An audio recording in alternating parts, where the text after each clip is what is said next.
नमस्कार, स्वागत है आपका द फोर्थ स्टेट यूट्यूब मंच पर। मेरा नाम है रविंद्र सिंह शोरान। हरियाणा के गुड़गांव और दिल्ली, इन दोनों शहरों ने बीती रात बारिश देखी। बारिश तो पहले भी देखी है, लेकिन सड़कों को और कारों को डूबते हुए एक बार फिर से देखा। गुड़गांव शहर ने देखा कि कैसे मिलेनियम सिटी के नाम से जाने और पहचाने जाने वाले इस शहर में तमाम गाड़ियां जो सड़क पर दौड़नी चाहिए थी, वो नाव बनकर तैर रही थी। कैसे जिन लोगों को अपने घर से दफ्तर 20 या आधे घंटे में पहुंच जाना चाहिए था, 20 मिनट या आधे घंटे में, वो लोग लगातार खड़े रहे 2 घंटे 6 घंटे तक। इतने लंबे लंबे वहां पर ट्रैफिक के जैम लगे और थोड़ा सा पानी भरते ही लोग वहां पर सड़क पर तैरते नजर आए।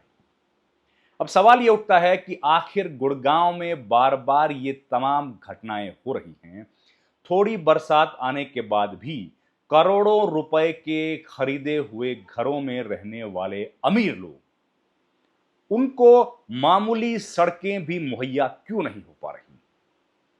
उनको वो सामान्य सड़कें भी क्यों नहीं मिल रही जो उनका अधिकार है? अधिकार इसलिए भी है क्योंकि गुड़गांव देश के उन प्रसिद्ध और महत्वपूर्ण शहरों में से है जो पूरे प्रदेश को या पूरे देश को सबसे ज्यादा रेवेन्यू कलेक्ट करके देते हैं। इतना रेवेन्यू, करोड़ों अरबों रुपए का रेवेन्यू देने के बावजूद भी आखिर गुड़गांव के रहवासियों के लिए आज भी सही सड़कें उपलब्ध क्यों नहीं है? गुड़गांव लगातार पिछले 20 बरस से राजनीतिक तौर पर एक व्यक्ति पर सांसद के रूप में भरोसा करता रहा है। कभी उन्होंने कांग्रेस पार्टी में गए तो कभी बीजेपी में छलांग लगाई, लेकिन गुड़गांव ने उनका साथ नहीं छोड़ा। उसके पहले भी वो लोकसभा के सदस्य इस इलाके से बनते रहे हैं। बीच में अगर एक हार को छोड़ दिया जाए तो वो मुसलसल यहां से लोकसभा के सदस्य हैं। बावजूद उसके इस इलाके का विकास क्यों नहीं हुआ? इस बार तो तुर्रा यह भी है कि गुड़गांव के लोकसभा सांसद पिछले 11 बरस से लगातार मंत्री हैं और पिछले 20 में से 11 साल, 5 साल को छोड़ दिया जाए तो वो लगातार पिछले 15-16 साल तक लगातार मंत्री रहे। 20 में से करीब 16 साल या 21 में से 16 साल। और अब जो उन्हीं के लोकसभा क्षेत्र के 2 विधायक, वो भी मंत्री हैं, नरवीर और उनकी बेटी आरती।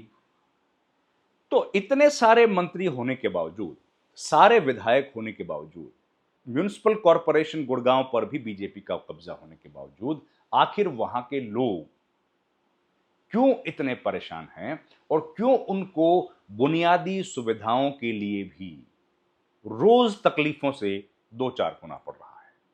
कहां है गुड़गांव का प्रशासन?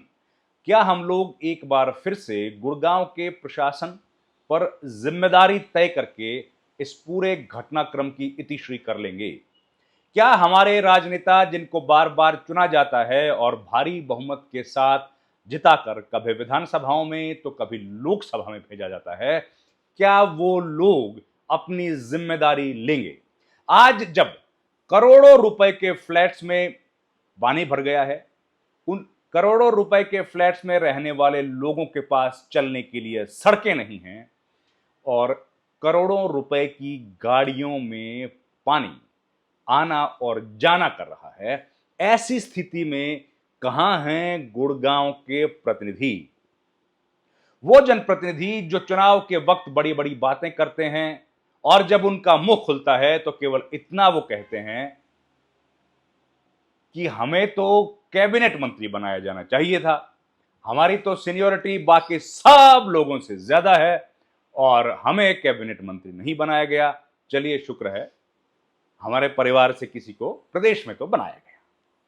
अब बताइए, जिम्मेदारी जब लेने का वक्त आता है तो वो तमाम नेता गायब हो जाते हैं और जब क्रेडिट लेने का वक्त आता है या वोट लेने का वक्त आता है तो वो नेता घर घर जाकर अपनी झोली फैलाते हुए दिखते हैं। अब गुड़गांव के लोगों को या हरियाणा के लोगों को या दिल्ली के लोगों को भी, दिल्ली के लोग, ये केवल एक, अगर अब हम बात करें कि केवल एक पॉलिटिकल पार्टी नहीं, गुड़गांव की यह हालत आज से नहीं है। इसके पहले की जब सरकार कांग्रेस पार्टी की थी उसमें भी ऐसी ही स्थिति गुड़गांव की थी, लेकिन तब तक गुड़गांव का विकास नहीं हुआ था, इतना ज्यादा विकास नहीं हुआ। विकास हुआ था 2000 के बाद, विकास होना बहुत शुरू हुआ, बहुत तेज गति से विकास होना शुरू हुआ, लेकिन अब वो लगातार बढ़ता चला जा रहा है। डेवलपमेंट हो रही है, चारों तरफ हो रही है, वहां भी हो रही है। दिल्ली में बीजेपी की सरकार है, इसके पहले आम आदमी पार्टी की सरकार थी, तब भी ऐसी स्थिति थी, स्थितियों में कोई अंतर नहीं आया है। मतलब यह है कि राजनेता चाहे पार्टी बदल लें और दूसरी पार्टी से विधायक या सांसद बन जाएं, या फिर प्रदेश के वोटर पार्टी ही बदल दें और सत्ता किसी दूसरी पार्टी की लेकर आ जाएं, लेकिन उनकी तकलीफों में कहीं कोई कमी होती हुई नहीं दिख रही। तमाम पॉलिटिकल पार्टीज उनके बुनियादी हुकूक के लिए, सैनिटेशन एक बुनियादी सुविधा है जो किसी भी जगह पर, किसी भी इलाके में सामान्य तौर पर होनी चाहिए, लेकिन आज भी 2025 में हम लोग बैठे हैं और सड़कों पर पानी इस तरीके से बह रहा है कि लोगों को उसमें स्विमिंग करनी पड़ रही है।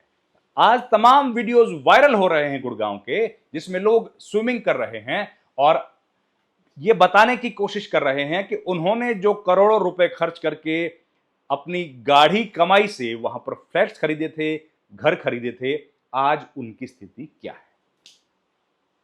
लेकिन सरकार के कानों पर जूं नहीं रेंग रही है। सरकार की तरफ से अभी तक कोई वक्तव्य नहीं आया।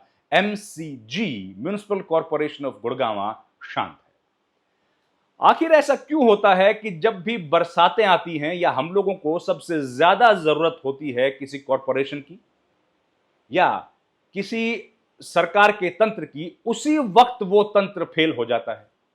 आज जब पूरा हरियाणा नहीं तो गुड़गांव और पूरी दिल्ली जब पानी से सरोबार है, तो ना दिल्ली की जो म्युनिसिपल कॉर्पोरेशन है उसका कोई अता पता है, ना दिल्ली सरकार के बारे में कोई जानकारी है, ना गुड़गांव का म्युनिसिपल कॉर्पोरेशन काम करता हुआ दिख रहा है, और ना ही गुड़गांव का प्रशासन, ना ही गुड़गांव और हरियाणा की सरकार।